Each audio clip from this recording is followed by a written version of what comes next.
구원의 파도치는 영광 시리즈 41번째 시간입니다. 십자가의 적용 13번째 시간이고 저희가 지금 구원을 창조, 죄, 그리고 십자가 사건의 원리하고 적용을 살펴보고 있는 중이고 그 적용 중에서 부도심, 중생, 회심, 그리고 구속의 실제에 대해서 이야기하는 중이고 그 구속의 실제 중에서 칭의, 화목, 그리고 양자됨에 대해서 이야기를 하는데 그 양자됨에서 저희가 두 번째 본질과 특권에 대해서 살펴봤고 오늘 마지막으로 양자가 누리는 하늘 자원에 대해서 살펴보고자 합니다.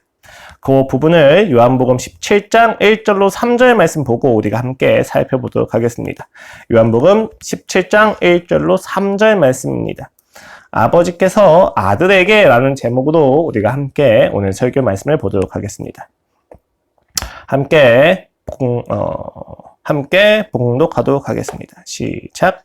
예수께서 이 말씀을 하시고 눈을 들어 하늘을 우러러 이르시되 아버지여 때가 이르렀사오니 아들을 영화롭게 하사 아들로 아버지를 영화롭게 하게 하옵소서. 아버지께서 아들에게 주신 모든 사람에게 영생을 주게 하시려고 만민을 다스리는 권세를 아들에게 주셨음이로소이다.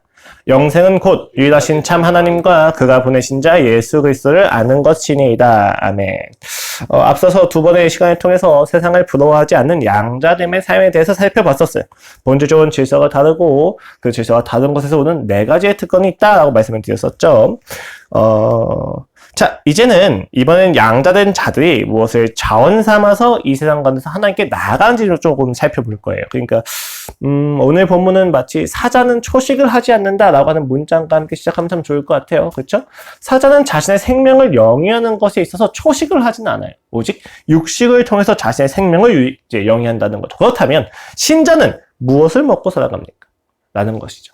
모두가 밥을 먹고 살아요. 뭐 서양 같으면 빵을 먹고 살린다고 이야기할 수도 있겠지만 어쨌든 주식이라는 게 있어요. 그렇죠? 신자도 불신자도 식량을 먹음으로써 에너지를 발생시키고 생명을 영위해 나갑니다. 그런데 조금 더 깊이 봤었을 때 그리스도인의 생명은 다시 육체적인 생명의 기능에서 끝나지 않아요. 그리스도인의 생명됨이라고 이야기했었을 때는 우리가 하나님 앞에서 살아있다. 즉 그 관계성이 살아있다라고 이야기할 때에만 우리가 생명이 있다라고 이야기를 합니다. 예컨대 아브라함을 보세요. 이스마엘을 낳고 13년 동안 하나님 앞에서 죽은 자와 같이 살아요. 그리고 13년 동안 하나님이 침묵하시다가 99세가 되었을 때 그에게 너는 내 앞에 완전하라 라고 이야기를 하신단 말이죠. 아브라함이 이스마엘을 낳고 13년 동안 하나님과 관계없이 산 것을 우리가 생명력이 있다라고 이야기하지 않아요. 그리스도인은 하나님과의 관계가 살아있을 때 생명력이 있다라고 이야기한단 말입니다. 그렇다면 우리는 하나님의 자녀답게 그리고 하나님의 자녀됨을 생동력 있게 하는 자원이 무엇인지에 대해서 잘 생각을 해봐야만 해요. 왜냐하면 내가 어느 방향을 향해서 가야 되는지 정확히 알고 그 길도 정확히 알아요. 그런데 그 길을 갈 수 있을 만한 힘이 없다면 아무것도 소용이 없기 때문입니다. 단순히 말씀과 기도라고 이야기한다면 조금 부족해요. 왜냐하면 말씀과 기도를 통해서 무엇을 얻기 때문에 생명이 유지되어지는지 우리가 확인을 해야만 하기 때문입니다. 우리가 이것을 모르기 때문에 하나님에 대한 확신을 이 땅에서 잠깐 얻고 이 땅에서 흔들리며 헤맸던 것일지도 모른다라는 생각을 하셔야만 합니다. 오늘 하나님의 자녀된 자가 먹어야만 하는 자원이 무엇인지를 우리가 조금 더 깊이 보고자 합니다. 예시를 먼저 들어볼게요. 한 목회자가 복음이 없는 땅에 들어가서 복음을 전했어요. 우상 숭배가 굉장히 만연한 땅이었고 그는 복음을 업신여기는 그곳에 가서 복음을 전하는 목회자로 지치지 않았습니다. 그렇게 18개월을 매진한 결과 그는 그 도시 중에서도 굉장히 규모가 있는 사역을 세워지기 시작했어요. 그리고 그 교회가 그의 결점들을 들어서 비난하기 시작합니다. 교회가 세워졌는데 18개월 동안 놀라운 역사를 통해서 복음의 열매를 맺었는데 놀랍게도 그 교회가 그 목회자를 비난하기 시작해요. 규모가 생겨서. 그가 말주변이 어눌하다. 그가 다른 국적에 살면서 문화가 달라가지고 공감이 약하다. 그가 인격적으로 다혈질적인 측면이 있다. 등등의 이야기가 나오면서 그를 비난하기 시작합니다. 자, 그렇다면 그는 어떻게 해야 될까요? 그 비난 속에서 그는 어떻게 해야만 할까요? 사실 현실에서도 그게 찾기 어려운 이야기는 아니에요. 억울하고 또 억울한데 말할 곳이 없어 가슴이 타들어가는 사역자들은 굉장히 많이 있습니다. 그들은 도대체 이러한 상황 속에서 어떻게 해야만 할까요? 몇 가지 선택지가 있어요. 첫 번째는 당사자들을 만나서 모든 것을 허심탄회하게 말하고 듣는 것입니다. 그들이 모함하고 그들이 공격하고 그들이 비난한 것은 무언가 자기 방어가 있든지 나름의 어떤 자기 결단이 있을 거란 말이죠. 그냥 그것을 들어보는 거예요. 굉장히 인격적인 자세라고 이야기할 수 있을 거예요. 두 번째는 공개 토론을 불러가지고 모든 사람들 앞에서 토론을 걸어서 논쟁을 통해서 그들을 짓밟습니다. 자신의 옳음이 명확하다면 이러한 방법을 통해서 자신의 옳음을 드러내는 것도 하나의 방법일 수가 있을 거예요. 세 번째는 그냥 조용히 모든 것을 포기하고 나가든지 아니면 모든 것을 억압한 채로 목회자의 어떤 역할에 충실하든지 할 수 있을 것입니다. 어떤 방법이 가장 신앙적으로 보이십니까? 어떤 선택지가 가장 매력적으로 보이십니까? 사실 제가 지금 말씀드린 어떤 선택지도 성경적이진 않아요. 되게 재밌죠? 앞선 지금 3가지 혹은 4가지의 선택지에 대해서 말씀을 드렸는데 지금 제가 말씀드린 선택지에 대한 설명만 가지고는 어떤 것이 신앙적인 선택이다 라고 이야기할 정보가 없어요. 이것만 가지고는 알 수가 없다는 거죠. 또 다시 하나의 예를 들어볼까요? 자신의 남편이 불륜을 일으켰어요. 한 사람은 바로 증거를 수집해서 이혼 수속을 받습니다. 다른 한 사람은 용서를 결심하고 품고 살고자 합니다. 자, 무엇이 더 신앙적인 선택처럼 보입니까? 무엇이 더 아름다워 보이십니까? 라고 이야기하지만 둘 다 신앙적이다라고 이야기할 만큼의 정보가 명확하게 있지는 않습니다. 물론 일반적인 경향성 안에서 우리가 이야기할 수는 있을 거예요. 가장 인격적인 자세라든지. 근데 그 인격적인 자세 하나만 가지고 신앙이다라고 우리는 이야기할 수 없다는 것입니다. 앞선 짧은 두 가지의 예시는 각각의 의도가 있지만 공통적으로 하나님을 명분 삼으나 하나님을 힘입지 못하는 선택들에 대한 지적일 수가 있어요. 그 지적을 담고 있습니다. 아무리 인격적인 선택을 한다 할지라도 아무리 용서하고 모든 것을 품는 놀라운 결단을 한다 할지라도 하늘 자원이 없는 상태에서 이제 이 결단은 인격에서 끝날 수 있을 만큼 굉장히 조잡한 선택밖에 안 될 수 있다는 것입니다. 그런 점에서 앞선 모든 이야기는 순종일 수도 있고 불순종일 수도 있어요. 오늘 설교에서 이야기하는 바는 굉장히 간단합니다. 우리는 지금까지 너무 신앙을 쉽게 생각해 왔습니다. 홍해 앞에서 홍해를 우회하는 것은 모두 악하고 홍해 앞에서 바다가 갈라지기를 기다리는 것은 선하다라고 이야기했습니다. 그러나 신앙은 행동만 가지고 판단할 수가 없다는 것이 문제입니다. 광야 40년을 도느냐 돌지 않느냐가 신앙의 옳고 그름을 이야기하지 않습니다. 광야 40년의 방랑을 성경에서 신혼기간과 같았다라고 이야기하는 선택의 배경에는 그들이 광야에 돌기로 했다는 선택 자체에 대한 하나의 보증이 있는 게 아니에요. 그들이 광야에 도는 그 시간 동안 하나님과 함께 했다는 내용이 그들의 삶의 본질입니다. 그 함께 하심이 신혼기간과 같았다라고 이야기하는 그 고백의 내용인 거예요. 근데 우리는 이것을 다 빼놓고 어떻게 생각을 합니까? 여리고 앞에서 우리가 전쟁을 하느냐 전쟁을 하지 않느냐라고 하는 행동 하나만 가지고 여리고성을 7바퀴를 돌았느냐 5바퀴를 돌았느냐만 가지고 우리는 신앙의 옳고 그름을 나누기 시작했다는 거예요. 무언가 잘못된 것이죠. 이렇게 가다 보니까 신앙이 왜곡이 되고 힘을 받지 못하기 시작합니다. 나는 옳은 것을 했는데 나는 하나님의 명령을 따라서 살아왔는데 왜 나의 삶엔 아무런 힘이 없는가 라고 생각을 하게 되는 것이죠. 선택의 문제 앞에서 본질을 놓친 것입니다. 이 본질을 분별하는 기준 중에 하나가 자원의 문제입니다. 무엇을 통해서 힘을 얻고 있느냐라고 하는 것이죠. 하나님의 일은 하나님께서 하나님의 방법으로 하나님의 때에 이루십니다. 이는 곧 하나님께서 우리에게 무언가를 명하셨더라면 그것을 이루는 방법과 때에 대해서도 우리가 알아야만 한다는 사실을 이야기하고 있습니다. 그가 명하신 것을 기억하는데 방법과 때를 알지 못하고 알려고 하지 않는다면 필연적으로 그의 삶에서는 하나님의 명령을 자신의 방법과 자신의 때를 가지고 자신이 이루고야 말 것입니다. 그리고 모든 영광을 하나님께 드립니다라고 이야기했지만 그 모든 영광은 하나님이 아니라 그 사람에게 갈 것입니다. 너무 명백하지 않습니까? 대통령이 국방부 장관한테 이야기해요. 나라를 지켜라. 그리고 6.25 전쟁이 터지거나 혹은 외국에서 침략을 하게 되었을 때 국방부 장관이 그 명령을 지키고자 자신의 방법과 자신의 때와 자신의 부하들을 가지고 지켜놨어요. 그럼 그것이 대통령의 어떤 업적은 될 수 있겠지만 그 모든 영광이 대통령한테 갑니까? 국방부 장관한테 갑니까? 국방부 장관한테 갈 수밖에 없어요. 왜요? 명령한 것에 대해서 지켜낸 구체적인 내용을 국방부 장관이 선택했기 때문이에요. 신앙도 마찬가지예요. 하나님의 일을 한다고 이야기했었을 때 우리가 하나님의 때, 하나님의 방법, 하나님이 어떻게 이루신지 알지 못하는 상태로 그냥 열심과 진정성만 가지고 내가 하나님 따라갑니다라고 이야기한다고 해서 신앙이 이루어지는 게 아니라고요. 끊임없이 하나님과 관계에서 교통하면서 그 때와 그 방법과 그리고 그 안에서 내게 하고자 하시는 말씀이 무엇이고 나의 어떠한 영역을 성숙시켜 나가시는지에 대해서 내가 알지 못한다면 신앙은 아무런 힘을 얻지 못하게 됩니다. 천국은 갈 수 있겠거나 그 천국에 가는 여정 속에서 천국을 누릴 수 있느냐라고 이야기했을 때 누리지 못했다라고 이야기할 것입니다. 이것은 곧 우리가 그의 명하신 바를 행할 때에는 여전히 하나님을 향하여 절대적으로 의존해야 된다라는 것을 의미합니다. 그가 먹이시고 그가 입히시고 그가 주시는 힘을 살지 못한다면 이 신앙의 여정이 매우 초라해질 수 있다는 것입니다. 아무리 노력을 하더라도 그 모든 노력의 의미가 상실될 수가 있어요. 이것은 노력이 무의미하다는 이야기가 아닙니다. 노력을 하지 말라는 이야기가 아니에요. 이것은 우리가 가진 노력이 한계가 있다는 것을 의미합니다. 생각을 해볼까요? 만일 이스라엘 백성이 광야를 하나님이 주시는 만나와 구름 기둥과 불 기둥과 상관없이 자신들의 힘으로 40년을 지내왔다면 과연 그들이 여리고 앞에서 7바퀴를 돌 수 있는 담대함이 생겼을까요? 그 요단강 앞에서 철기 문명을 나름대로 가지고 있는 가나안 족속들과 싸울 수 있을 만큼의 용기가 있었을까요? 없었을 것입니다. 왜요? 하나님을 경험하지 못한 상태에선 자신들이 가지고 있는 노력과 소유와 능력만큼을 가지고 그 일을 가늠할 수밖에 없기 때문이에요. 우리가 가진 노력의 한계입니다. 하나님이 하나님의 일을, 하나님의 때, 하나님의 방법을 통해서 하나님 자신을 우리에게 알려주시는 것은 우리가 앞으로 하나님이 우리한테 말씀하신 바, 우리에게 목적하고 계신 바를 이루어 나가는 과정에서 매우 중요한 이야기입니다. 이것을 우리가 간과한다면 우리는 하나님의 명대로 살 수 없을 것입니다. 아무리 진정성을 가진다 하더라도 말이죠.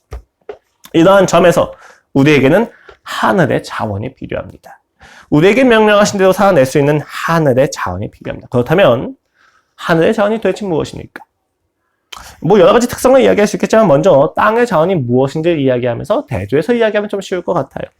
땅의 자원이라고 하는 것은 결국 하나님을 힘입지 않는 모든 인간적 수단과 방법을 의미합니다. 구체적으로 예시를 든다면 돈, 명예, 권세, 무력, 사상, 합리성, 철학 모든 것을 이야기할 수 있겠죠. 하나님과 상관없이 내가 이것을 가진다면 이 일을 할 수 있다라고 생각할 때 그 모든 것입니다. 뭐 예를 들면 이런 거예요. 이 땅에서 행복을 누리기 위해 가장 필요한 것이라고 할 때 생각이 나는 것. 우리가 어떤 일을 할 때 필요하다고 생각이 되어지는 것. 자신을 보호하기 위해 필요한 내용들 생각을 해보세요. 높은 가능성으로 그 내용들이 여러분들이 주로 사용하는, 주로 활용하는 땅의 자원들일 거예요. 저 같은 경우는 혹은 제가 주로 사용하는 땅의 자원은 오름이라고 하는 명분입니다. 저는 가난에 대한 이슈가 있어요. 그 가난이라고 하는 이슈를 이겨내기 위해서 신앙이라고 하는 오름을 추구해 왔습니다. 중요한 거예요, 여러분. 신앙을 선택한 게 아니라 신앙이라고 하는 오름을 선택해 왔습니다. 그렇기 때문에 명분이 될 만한 오름이 제가 가장 많이 사용하는 땅의 자원이에요. 많은 사람들이나 혹은 제 자신이 스스로 가난을 가지고 비교하면서 나는 가난하기 때문에 인생을 살 수가 없어. 나는 절망스럽고 난 불행한 존재야 라고 하는 생각이 몰려올 때마다 제가 생각했던 방법은 가난이 인생의 전부가 아니지. 돈이 인생의 전부가 아니지. 내가 옳게 사느냐 옳게 살지 못하느냐가 더 중요한 거야 라고 이야기하는 그 마음입니다. 신앙의 오름이라고 하는 명분. 그러다 보니까 나중에는 결국에 그 신앙의 오름, 그러니까 신앙은 내가 틀리다라는 것을 의미하거든요, 결국에.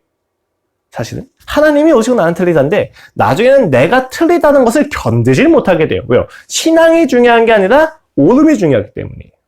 하나님을 사랑하는 것이 중요한 게 아니라 하나님을 사랑하는 내 자신이 너무 좋은 거죠. 그렇기 때문에 이렇게 우리가 잘못된 명분을 가지고 살아가는 것이 저한테 굉장히 많은 아픔이 되기도 했었습니다. 자, 각자가 사용한 땅의 자원들이 있을 거예요. 그게 돈일 수도 있고요.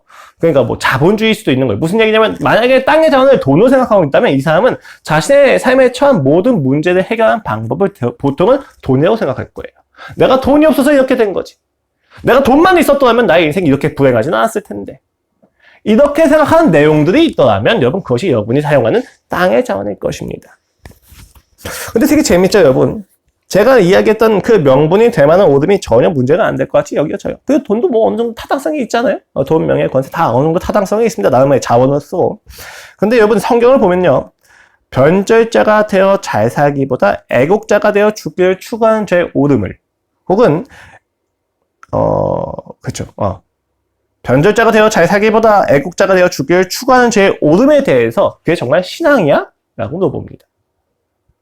애국이 곧 신앙이 되지 못한다는 거예요. 우리가 흔히 얘기하는 도덕과 윤리와 인격만 가지고 신앙을 판단할 수가 없다는 것입니다. 놀랍게도 성경에선 이스라엘 백성의 변절자가 다수 등장합니다. 가장 유명하게는 고통과 슬픔의 선지자 예레미야죠.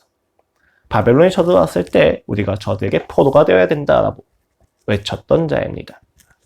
그는 변절자였죠. 그런데 하나님은 그를 신앙인이고 선지자라고 이야기하십니다. 무슨 이야기예요? 신앙이란 건 보다 깊은 내용이 있다는 거예요. 제가 지금 여러분 돈 벌지 마세요. 노력하지 마세요. 여러분 매국을 해야 된다라고 이야기하는 게 아니에요. 그것만 가지고 신앙을 판단할 수가 없다는 것을 의미합니다. 땅의 자원은 그 효용성이 분명합니다. 제게 그 명분은 살아갈 힘을 주었고 동력을 부여해 주었습니다. 힘들더라도 이겨낼 힘을 주었고 쓰러져 있을 때는 일어날 힘을 주었습니다. 그러나 신앙이 아니기에 또 하나님과는 상관이 없었기 때문에 그 땅의 자는 문제를 일으켜요. 그 명분이 그 의미 제가 이겨내는 만큼 자기를 주었고 제가 일어나게 한 만큼 저를 교만하게 만들었단 말입니다. 좋은 거였단 말이에요. 제가 힘들 때 필요했던 거고 절박했던 내용이에요. 그런데 그 힘이 오히려 저를 고립시키고 저 자신의 사랑에 함몰되게 만들었습니다. 좀 다르게 학문적으로 이야기하자면 이러한 자기의와 땅의 자원의 활용은 결국 인간을 전체를 보지 못하게 하고 부분에 집착을 하게 만들어요. 나의 이 모든 세상을 내가 가지고 있는 내가 이뤄낸 것을만 가지고 보게 하는 거예요. 그렇게 하다 보니까 전체가 안 보이고 내 생각과 내가 만들어낸 세상만 보인다는 것입니다. 이런 점을 지성에서 영성로의 저자라고 하는 이어령 씨가 다음과 같이 이야기한 적이 있습니다. 우리는 만두를 먹을 때 껍질 따로 만두 속 따로 먹지 않습니다. 통째로 입안에 넣고 씹습니다. 그동안 나는 만두 껍질을 벗겨 먹고 속을 먹고 그것도 모자라서 그 속 하나하나의 재료를 구분해서 그 하나하나의 맛을 분석해서 먹으려고 했지요. 삶은 맛을 잃고 영원히 복합적인 만두 속의 맛을 제대로 씹지 못한 채 평생을 허송했다고나 할까요? 라고 이야기를 했는데 굉장히 잘 썼다고 생각해요. 굉장히 많은 공감을 했습니다. 땅의 자원에 매몰되어서 자기 자신의 의를 가지고 살아가는 삶이 바로 이렇습니다. 모든 것을 포괄하지 못하고 자기가 가지고 있는 그 부분을 가지고 세상을 끊임없이 분석을 해요. 분석을 하다 보니까 무엇을 놓칩니까? 만두라고 하는 전체의 맛을 못 느끼게 되는 거예요. 본질을 잃고 자신의 생각과 분석적인 사고방식에 도취되어서 살아가는 것이죠. 왜 그렇습니까? 이 땅의 자원은 하나님의 수단이지 하나님의 창조주 하나님을 반영시키지 못하고 있기 때문에 그래서 자기가 가지고 있는 그 모든 영역을 환원을 시켜버립니다. 파편화된 세상 속에서 파편인 자기들만이 전체라고 이야기를 하는 거예요. 유물론자들. 이 땅에 영적인 게 있고 혹은 정신적인 게 있고 물질적인 것인데 물질적인 게 전부다 라고 환원을 시켜버리죠. 프로이드. 이 땅에 굉장히 많은 관계의 역학들이 있는데 사실 그 모든 역학은 다 성적인 것에 대한 억압의 결과다. 부처도 마찬가지로 굉장히 많아요. 계몽주의자들 이성적 낙관을 가게 되고 또 진화론자들은 생물학적인 어떤 진화론에 다 매몰되어 버리잖아요. 무슨 이야기입니까? 내가 최고야가 드러난다고요. 이 땅의 학문에서도. 뭐 때문에? 땅의 자원을 활용하고 땅의 자원을 맹신하는 것 때문에. 자, 그렇다면 하늘의 자원은 무엇입니까? 아까 땅의 자원을 제가 이렇게 설명드린 바 있어요. 하나님과는 아무 상관없이 하나님으로 힘입지 않고 사용하는 모든 것들. 그러면 하늘의 자원은 너무 간단하죠? 하나님을 힘입어 사용하는 모든 것들이. 자, 이것을 성경에서 뭐라고 이야기하냐면 영생이라고 이야기합니다. 성경은 그리스도인이 무엇을 가지고 무엇으로 힘입어 살아가느냐라고 했을 때 영생을 이야기합니다. 요한복음 17장은 13장부터 이어진 예수 그리스도와 제자들의 대화를 마무리하는 예수님의 기도예요. 실제 18장부터는 그가 십자가에 못 박히신 내러티브가 다시 시작이 되기 시작합니다. 자, 17장에서 예수님은 제자들과의 대답을 마치시고 이제 기도하세요. 고별 기도를 하시는 거죠. 이 고별 기도의 내용이 결국 뭐냐면 내가 이 땅에서 하는 살기 모든 의미가 십자가를 향하고 있고 그 길을 가는 것에 있어서 내가 아버지를 전적으로 의지하고 있다라고 이야기합니다. 그래서 그 기도가 세 가지로 나눠지거든요. 예수님 자신을 위한 기도, 제자들을 위한 기도, 미래의 성도들을 위한 기도인데 결국 이 세 가지 내용의 모든 기도를 포함해서 지금까지 했던 모든 대화를 다 정리하셔요. 무엇입니까? 그리고 심지어 앞에서 1장에서 12장까지 이어졌던 굉장히 많은 7가지의 표적에 대한 이야기도 다 정리하신 게 뭐예요? 내가 이 땅에 와서 한 모든 건 내가 죽기 위함이야. 너희는 그 표적을 보고 나를 메시아라 일컬었지만 그래 내가 메시아가 맞아. 근데 너희가 생각하는 그런 메시아가 아니고 저 십자가에서 죽어서 너희를 구원하기 위한 메시아란다 라는 것을 밝혀주기 시작합니다. 오늘 본문은 그 예수 그리스도의 자신을 위한 기도의 어떤 부분인데 예수님께서 자신이 누구를 위해서 사역했는지 먼저 밝히세요. 아버지여 때가 이르렀사오니 아들을 영화롭게 하사 아들로 아버지를 영화롭게 하옵소서. 이 모든 사역의 목적은 아버지를 영화롭게 하기 위한 목적에서 이루어집니다. 그렇다면 그 목적을 이루기 위해서 하나님이 예수님에게 주신 것이 무엇입니까? 권세라고 이야기합니다. 즉 정당하게 힘을 행사할 수 있는 법적 권한을 예수님께 주셨다는 거예요. 그럼 그 권세를 통해서 할 수 있는 내용이 무엇이냐? 그게 이전의 내용입니다. 아버지께서 아들에게 주신 모든 사람에게 영생을 주게 하시려고 만민을 다스리는 권세를 아들에게 주셨음이로다. 하나님이 예수님한테 권세를 주신 이유는 뭐냐면 그리스도에게 주신 모든 사람에게 영생을 주게 하는 것에 있어서 힘이 필요하기 때문이에요. 예수 그리스도를 믿게 되면 우리에게 주어진 가장 큰 힘이 무엇이냐? 영생이라고 이야기하는 것입니다. 여기서 핵심은 모든 이에게 영생이 허락되지 않아요. 누구한테 허락됩니까? 아버지께서 아들에게 주신 사람들에게 제한이 된다는 것입니다. 예수 그리스도를 믿는 자들에게, 예수 그리스도를 통해서 하나님의 양자된 자들에게 허락된 특권이 영생이라는 것입니다. 영원한 생명. 이 영생이 하늘 자원의 핵심이라는 것이죠. 즉 자녀가 아닌 자들은 이 영생을 사용할 수가 없습니다. 하나님의 자녀가 아니면 이 놀랍고 무궁한 영원한 생명은 아무런 상관이 없게 살아가게 됩니다. 그러니까 한정되고 제한된 자원만을 사용하고 살아가는 거예요. 자, 그렇다면 하늘 자원의 구체적인 내용으로서 영생이 무엇을 의미합니까? 풀어서 이야기하면 영원한 생명이죠. 이 단어를 단순히 무한에 가까운 시간 동안 산다는 것을 의미한다면 영생은 우리에게 저주와도 같을 것입니다. 이 땅은 끝이 있기 때문에 아름답다고 이야기하는 사람들이 일정 부분 타당성이 있기 때문이에요. 단순히 무한에 가까운 시간에 살아가는 것이라면 아무 의미가 없어요. 그 무한에 가까운 시간을 무한하게 즐겁게 살 수 있어야만 영생일 수 있는 거예요. 자, 그래서 예수님은 영생을 이와 같이 표현하십니다. 영생은 곧 유일하신 참 하나님과 그가 보내신 자 예수 그리스도를 아는 것이다. 네, 하늘 자로서의 영생은 하나님의 생명에 참여하는 것을 의미합니다. 이 땅에 살면서 하나님과 생명적 관계를 맺고 하나님의 신적 성품에 참여한 자로 살아가는 것, 육신이 죽은 후에 보다 완전한 영혼의 생명을 누리는 것, 구원은 하나님과의 관계를 회복함으로 하늘 자원이 흘러들어오는 통로가 회복된다는 것을 의미하고 풍성한 삶이 가능하게 된다는 것을 의미한다고 했었을 때 영생이라는 건 곧 하나님과의 교제를 의미하는 거예요. 영생의 특권이라는 건 내가 이 땅에서 영원하신 하나님과 끊임없이 관계하면서 하나님의 관점을 가지고 하나님의 마음을 가지고 하나님의 시선을 가지면서 이 땅에 있는 삶을 보고 분별하고 누리는 것을 의미합니다. 본래 영생이라고 한 단어는 공간복음을 포함해서 당시 사람들에게 내세에 소유할 수 있는 무언가였어요. 죽고 나서야만 가질 수 있는 무언가가 바로 영생이었단 말입니다. 근데 이때 우리가 누릴 영생은 현세적 가치가 돼요. 요한복음에서 저자는 현세와 내세의 구분을 무너뜨려요. 그리고 이 땅에서 영원한 현재가 있다고 이야기합니다.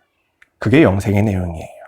우리가 누릴 영생은 죽고 난 이후에 얻어질 무언가가 아니라 이 땅에서 당장 누려져야 되는 무언가라는 거죠. 내세만이 아니라 현세에서도 누릴 수 있는 그것이 도대체 뭐야? 라고 이야기했을 때 하나님을 알고 예수 그리스도를 너희가 아는 것이다 라고 이야기를 합니다. 이 요한복음이 언제 쓰였어요?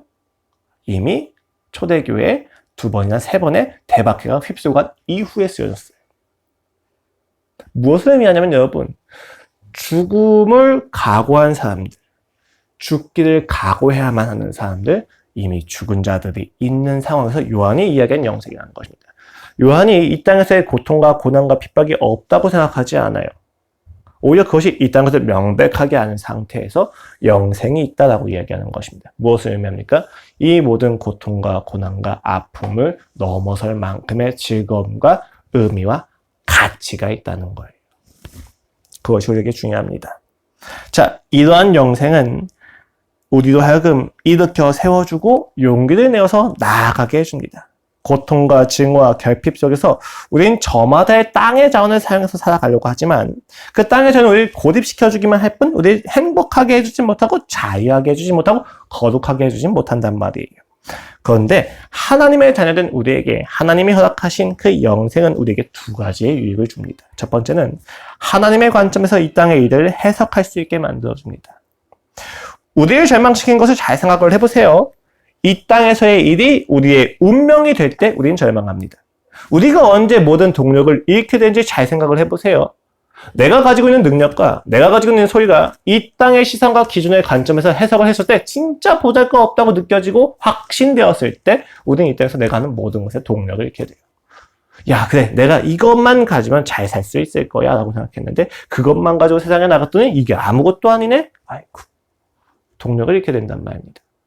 야, 행복하게 살기 위해서 옳게 사는 것이 가장 중요한 거야 라고 해서 그 오름을 가지고 세상에 나갔는데 오름이 별볼일 없다는 것을 알게 되었을 때 우리는 절망을 하게 되고 모든 동력을 잃게 돼요. 그럼 어떻게 합니까? 술을 마시고 마약을 하고 담배 피고 온갖 회피의 기제 속에서 살아가는 것입니다. 내가 지금까지 의존해왔던 자원이 아무런 의미가 없다는 것을 발견하게 되었을 때 우리는 절망하게 된다는 얘기예요. 무슨 이야기냐? 이 땅의 자원을 사용하면서 그 땅의 자원을 그 땅의 시선을 보게 되면은 아무런 의미가 없게 된다는 거예요. 왜요? 결국 어떤 것도 죽음을 넘어서지 못하게 되잖아요. 그렇죠? 그러니까 사람들이 짐 엘리엇의 죽음을 무엇이라고 이야기합니까? 전도유명한 청년들의 낭비라고 이야기를 하는 게 세상의 시점이고 그것이 우리에게 주는 절망입니다. 그 뉴스의 기사를 보고 나서 얼마나 많은 선교사들과 얼마나 많은 그리스도인 청년들이 낙담을 했을까요? 아, 내가 예수님을 믿고 영원한 가치를 위해서 사는데 아무런 의미가 없구나. 낭비에 불과했구나. 라고 하면 어떤 누구도 선교하지 않을 거예요. 그러한 이야기입니다. 자, 그런데 영생은 우리로 하여금 그 너머를 생각하게 해줘요. 그러니까 이 땅에서의 삶 이상을 생각하게 해준다는 거예요. 그러면 행동이 달라져. 그게 너무 쉬운 이야기죠, 여러분. 잘 봐요. 초등학교 6학년생이 있어요. 이 6학년이 마지막이라고 생각한다면 이 아이가 예의 있게 살 것 같습니까? 방종하며 살 것 같습니까? 학교에서. 방종하며 살 거예요. 초등학교에서 누가 가장 큰 권세를 가지고 있어요? 6학년. 초등학교에서 운동장을 사용할 수 있는 권위는 누구한테 있어요? 6학년. 누가 가장 먼저 먹을 수 있어요? 6학년이잖아요. 무소부리의 권력을 가지고 있다고 생각하는 거예요. 그런데 그 초등학생이 여기서의 생활과 학력이 중학교까지 이어진다는 것을 알게 된다면 내가 괴롭히고 있는 한 동생의 형이 내가 곧 만날 중학교 3학년의 학생인 걸 알게 된다면 얘가 거기 방종하면서 살 수가 있습니까? 그럴 수가 없어요. 왜요? 지금이 끝이 아니니까. 그리스도인이 이와 같은 생각을 하게 된다는 거예요. 이것이 끝이 아니니까. 이 땅에서 내가 무시받고 내가 가진 모든 능력과 소리가 끝이 아니니까. 나를 무시한 저 세상이 나를 끝으로 삼을 수가 없으니까 우리 이 땅에서 좌절하지 않는단 말이에요. 왜요? 그 너머의 인생이 있단 말이에요. 심지어 영원한. 그런데 지금 이 땅에서 가진 어떤 기준과 판단과 그 평가에 내가 그렇게 휘둘린다면 무엇을 의미합니까? 난 그 너머를 믿지 않고 있는 거예요. 중학교는 없어라고 생각하는 거예요. 초등학교 6학년이 최고지. 그렇지 않다는 것입니다. 영생은 우리에게 그 너머를 생각하게 해줍니다. 지금이 끝이 아니라는 것. 이 땅의 모든 자원은 끝이 있지만 하나님은 끝이 아니시다는 것. 이것을 우리한테 다시 한번 확인시켜줄 때 우리는 이 땅에서 있는 일을 해석을 할 수 있어요. 아, 지금 저 나를 죽이는 저 노도와 같은 이 핍박과 박해가 내 인생을 결정질 수 있는 죽음은 아니구나. 그렇다면 내가 초연해지자, 여유있자. 이 고통과 고난과 고문이 내게 너무나도 끔찍하지만 내가 결코 저것에 나의 영혼과 신념을 굴복하지 않으리. 라고 하는 마음의 초대기회였잖아요. 자, 두 번째입니다. 두 번째 영생이 우리한테 주는 구체적인 유익은 하늘의 자원은 우리로 하여금 분별력을 가지게 해요. 앞에 있는 내용과 비슷한데 여기서 이야기하는 분별력이라는 것은 우리가 가지고 있는 신앙이 맞는지 안 맞는지에 대한 분별의 기준이 되어진다는 것입니다. 자, 하늘의 자원은 땅의 일을 할 때 필요할까요? 하늘의 일을 할 때 필요할까요? 너무 간단한 이야기죠.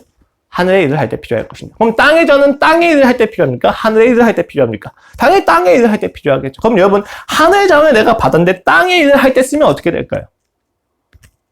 자원이 계속해서 결핍되어지겠죠. 소모되어질 거예요. 그렇죠? 하나님의 일을 하는데 돈과 명예와 실력이라고는 땅의 자원이 필요하지 않습니다. 그것을 활용하실 수 있지만 그 자체가 필요한 건 아니에요. 우리가 돈과 명예와 실력을 가지고 하나님의 일을 한다고 하면은 하나님의 일이 될까요? 안 될 겁니다. 여러분 생각해보세요. 제가 커리어와 제 실력과 제 능력을 믿고 하나님의 일을 한다고 하면 그게 다 누구의 영광이 되는 거예요?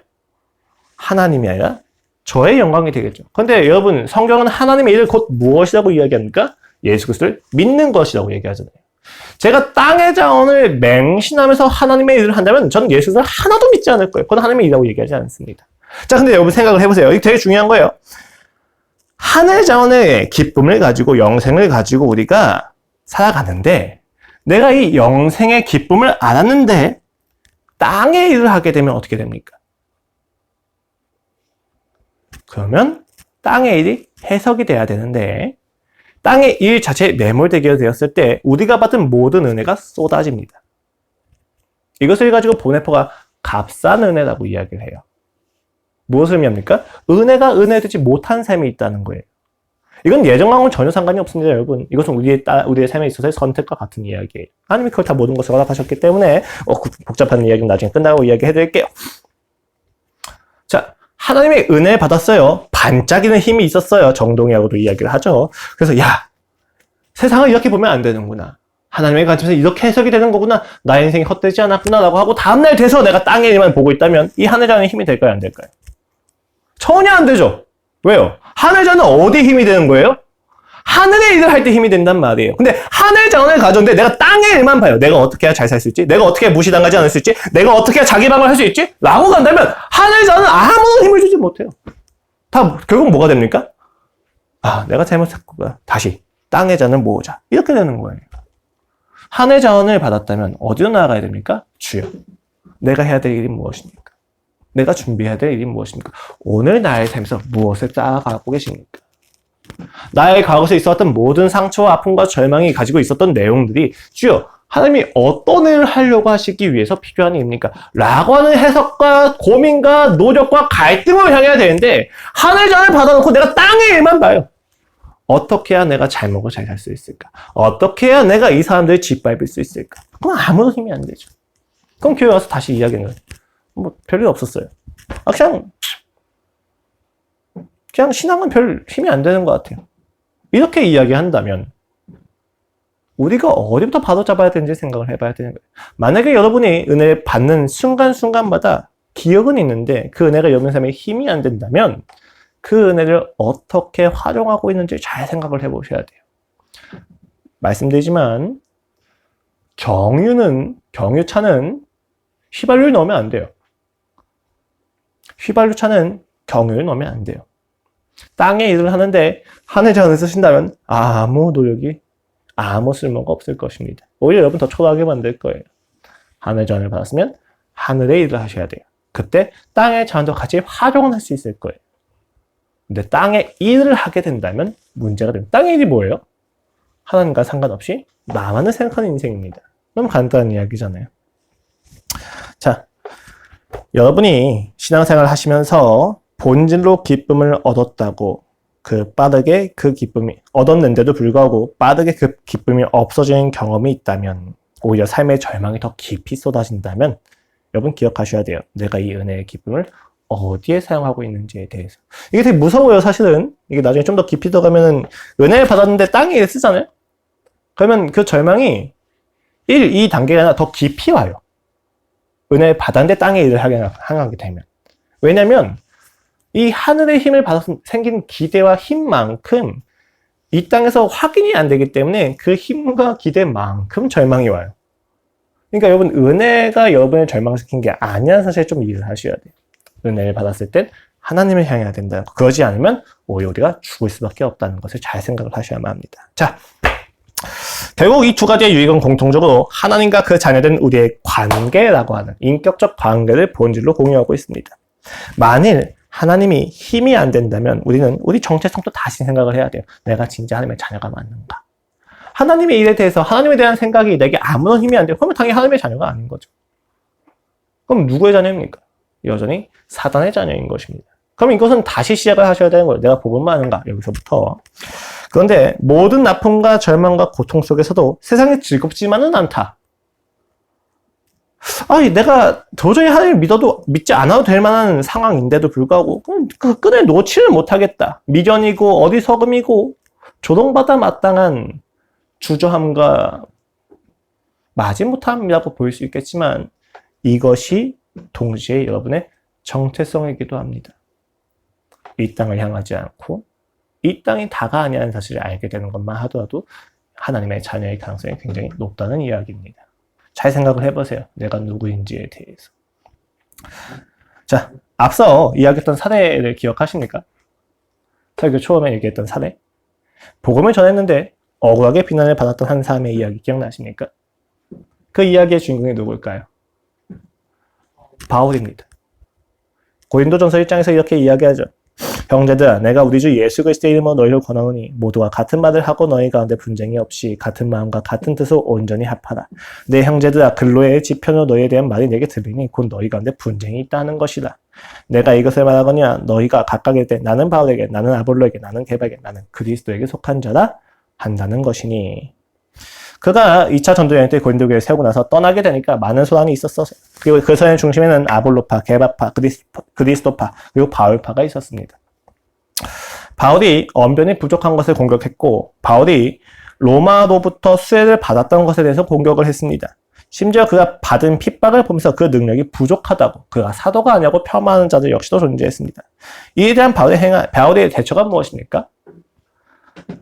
반박입니다. 되게 인격적이지 않나요? 어떻게 보면. 그렇죠? 참고, 다할것 같이 하나님이 하실 것을 이런 내용을 우리가 기대하잖아요. 그렇죠? 근데 바울이 정확히 반박해요. 야, 나 사도 맞아라고. 자, 오름을 분명하게 이야기하는 것을 보면서, 그 오름의 선언이 인격적이지 않고 자신을 보호하는 자기 방어처럼도 보이기 시작합니다. 그런데 여러분 잘 생각을 하시고 잘 보시면 좀 달라요. 여기서 중요한 건 그가 오름을 이야기하는 그 배경에 하나님과의 깊은 교제를 내용으로 삼고 있다는 거예요. 18절의 이야기죠. 십자가의 도가 멸망하는 자들에게 미련한 것이요 구원을 받는 우리에게는 하나님의 능력이라. 로 시작한 그의 논쟁의 전제에는 그가 한 경험이 있습니다.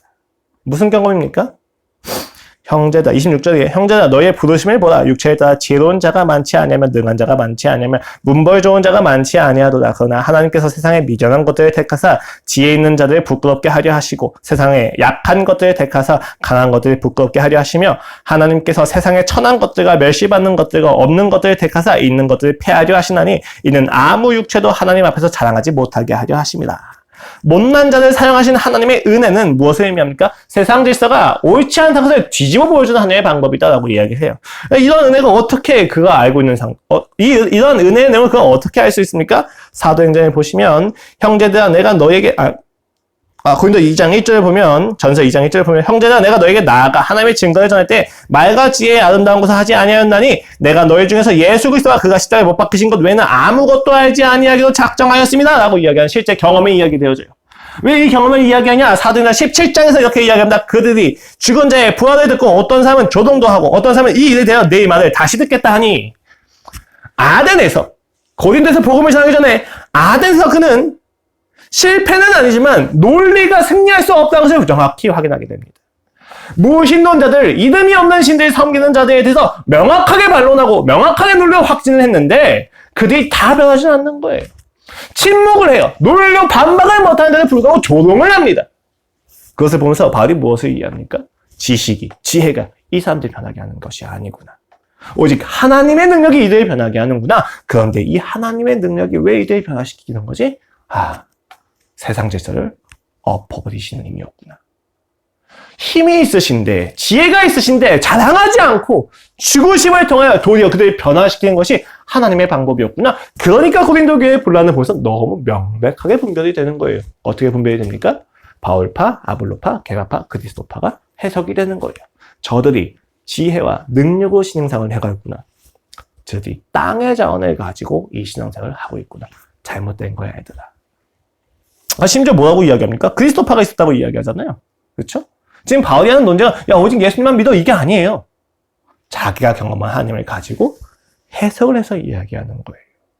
오직 예수님만 믿어에 대한 이야기가 아니라 우리가 가지고 있는 지혜와 능력과 너희가 지금 속한 그 속함의 내용이 너희의 인생을 변하게 하지 않는단다. 내가 지금 너희한테 이야기하는 근거를 잘 봐라. 하나의 자원, 하나님과의 관계, 그 영생이 우리의 인생의 유일한 대답이란다. 라고 이야기하는 것입니다. 누가 옳으냐에 대한 논증이 아니라 야, 질서를 바꿔서 생각하자고 이야기를 하는 거예요. 땅의 자원을 누가 더 많이 가졌느냐 이것을 가지고 이야기하지 말고 야, 우리가 어떠한 하나의 자원을 가지고 있는지 이야기를 해보자 라고 이야기하는 것입니다. 그러니까 고린도교회가 회개를 하게 되는 거예요. 결국엔. 물론 시간과 과정이 좀 필요했지만 자, 우리는 옳음과 명분이 아니라 우리가 속한 하나님을 아는 지식으로 살아야만 합니다. 하나의 자원으로 그 영생으로 말미암아 우리가 나아가야만 한다는 것입니다. 그것이 바울의 고백입니다. 여러분, 이번 한 주를 무엇으로 사셨습니까? 은혜를 받았는데 의심이 밀려오십니까? 혹은 하나님을 알고 사랑하기엔 아무런 힘이 없어 무기력하게 살아가고 계십니까? 그렇다면 여러분이 지금 어떤 자원을 사용하는지 잘 생각을 해보십시오. 조금 더 구체적으로 이야기하면 여러분이 지금 누구랑 대화하고 있는지 잘 생각을 해보시죠. 하나님과 대화하고 계시는지 이 세상과 대화하고 있는지 잘 보셔야만 합니다. 이 땅의 자원을 가지고 해석하면서 내 마음대로 분석하는 것도 대화예요. 이 생각의 대화, 여러분, 이게 무시 못합니다. 하나님과 대화하는 것인지 이 세상과 대화하는 것인지 다시 한번 생각을 해보셔야 돼요. 그리고 다시 한번 힘을 낼 수 있도록 하나님께서 하나의 자원 그리고 그 영생의 기쁨을 주시기를 기도하셔야만 합니다. 주여, 지금 이 모든 상황 가운데서 내게 무엇을 말씀하고 계십니까? 내가 어떻게 살아야만 합니까? 내가 지금 확인해야만 하는 당신의 성품은 무엇입니까? 노력하셔야만 합니다. 그곳에서 우리는 하나님의 자녀답게 살아갈 힘을 얻게 될 것입니다. 기도하고 오늘 예배를 마치도록 하겠습니다. 하나님 아버지 감사합니다.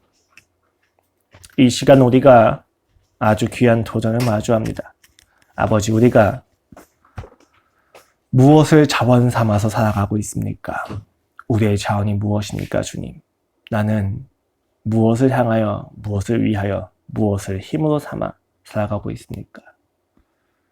주여, 더 이상 하나님의 은혜가 쏟아지는 인생이 아니라 그 은혜가 쌓여지는 인생이 되기를 갈망합니다. 부디 우리의 삶에서 주님을 위하여, 주님에 의하여, 주님의 때에 맞게 살 수 있는 인생이 되기를 갈망합니다. 주여, 내게 주님의 영생을 부어주시옵소서. 감사합니다, 주님. 예수 그리스도의 이름으로 기도드렸습니다. 아멘.